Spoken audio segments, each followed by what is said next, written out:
Good morning, Amazon. Flash briefing. Jamie, here's the latest from your flash briefing. In Tell me NPR something News. good.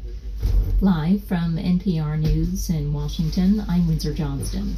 President Biden is set to announce nearly $700 million in aid to promote democracy around the globe. Around the NPR's globe. Michelle So Coleman he's reports taking the our president will tax announce money the and details giving it during away his again? second summit for democracy at the White House today. This year, To President places Biden around the is globe? co-hosting the summit along with the leaders of Costa What a Rica, prick.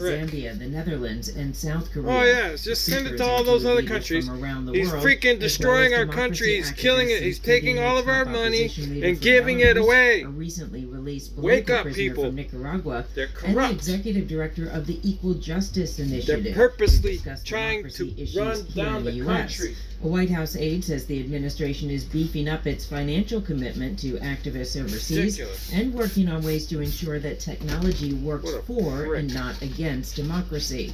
Michelle Kellerman, NPR News, Washington. The former CEO of Starbucks is testifying on Capitol Hill at this hour.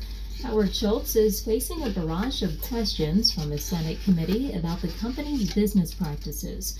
Senator Bernie Sanders kicked off the hearing by asking Schultz whether the coffee chain had broken labor laws. Are you aware that NLRB judges have ruled that Starbucks violated federal labor law over 100 times during the past 18 months?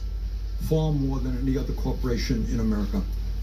Sir, Starbucks Coffee Company unequivocally, and let me set the tone for this very early on, has not broken the law. Starbucks has faced dozens of complaints since the first store organized in 2021. Since then, workers at nearly 300 locations have attempted to unionize, but have not been able to reach a collective bargaining agreement with the company. The summer of 2021 was the hottest in the Pacific Northwest in at least 1,000 years.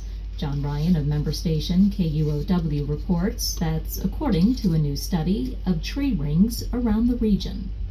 Actual temperature measurements only go back decades, but Columbia University researcher Karen Heater says tree rings can document summer temperatures from many centuries ago. Trees are really excellent record keepers. Even the Northwest's 1,000-year-old trees had never lived through a summer as extreme as they did 2 summers ago. A 2-week heat wave shattered temperature records and killed an estimated 1,200 people in the Northwest in 2021. The researchers say heat that used to be extremely rare will become commonplace by mid-century if humans keep polluting the atmosphere. For NPR News, I'm John Ryan in Seattle. Stocks are trading higher on Wall Street at this hour. The Dow Jones Industrial Average is up 168 points. The Nasdaq Composite up 130. The S&P up 33. This is NPR News in Washington. A majority of the Scottish Parliament has confirmed Humza Yousaf as the country's new First Minister after a fierce contest inside the pro-independent Scottish National Party. Phil Marks has more. At 37, Yousaf is the youngest to ever hold the role and the first from an ethnic minority. He won a party leadership contest that ended this week after his predecessor Nicola Sturgeon had announced her resignation. On Tuesday, he was confirmed in a majority parliamentary vote with support from the minority Green Party as well as lawmakers from his own Scottish National Party. As the 6th First Minister since Scotland was granted political autonomy in the 1990s, Yousaf has said he will appoint a dedicated Minister for Independence in a sign that he intends to pursue full Scottish independence as a political priority. Following his victory in the leadership challenge, he called for party unity and promised that his team would succeed in that campaign for independence. For NPR News, I'm Dylan Marks in London. Israeli Prime Minister Benjamin Netanyahu is pushing back at President Biden for suggesting that his far-right government drop a controversial plan that would overhaul Israel's judicial system. Netanyahu says Israel makes its own decisions. Under the proposal, which has been put on hold, the Israeli government would have control over the appointment of judges, and Parliament would gain the power to override Supreme Court decisions. The plan set off months of demonstrations, leading to chaos that shut down much of the country earlier this week, including Israel's largest airport. I'm Windsor Johnston, and you're listening to NPR News in Washington. The world of podcasts can feel Amazon. overwhelming. Skip. In NASA news, NASA is taking home the honor of the best place to work in the federal government among large agencies for 11 years in a row, as ranked by the Partnership for Public Service. NASA has selected Dr. John B. Olenson as the new manager of the agency's Gateway program and international collaboration building humanity's first lunar space station, which will support Artemis missions to the moon. Local students will have an opportunity to hear from NASA astronauts and learn more about Artemis lunar exploration in an event hosted at 11 a.m. EDT Thursday, March 30th at the Martin Luther King Library in Washington. High school students from traditionally underrepresented and underserved communities will have a path to pursue careers in STEM with help from NASA.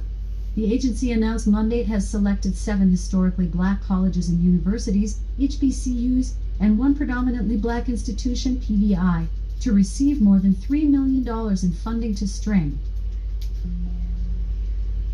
NASA and Boeing will host a media teleconference at 2 p.m. EDT Wednesday, March 29th to provide an update on the crew flight test, CFT, of the CST-100 Starliner spacecraft to the International Space Station.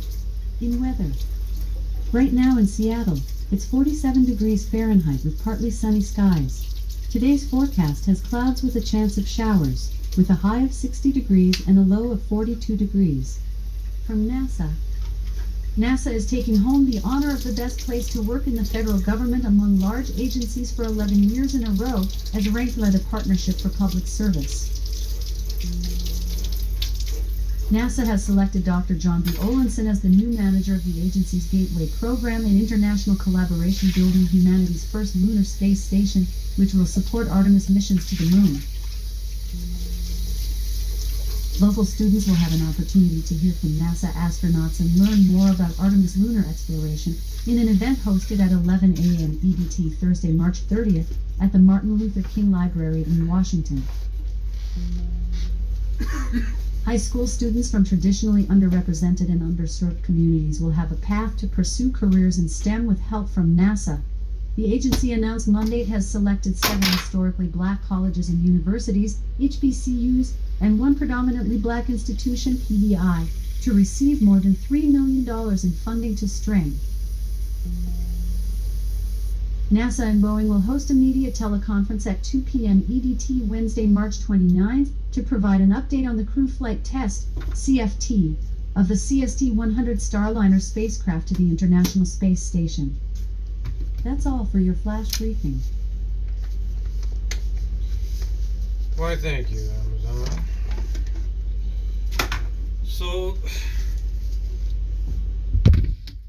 federal government is on a non-stop train, and we know how well they keep those from derailing, but in this case, they're on a non-stop train that's not derailing, of giving away our tax money. They're going to bankrupt our country. They're trying to, on purpose, bankrupt our country. They have been doing this non-stop. Wake up! They're corrupt, and they're purposely trying to bankrupt our country.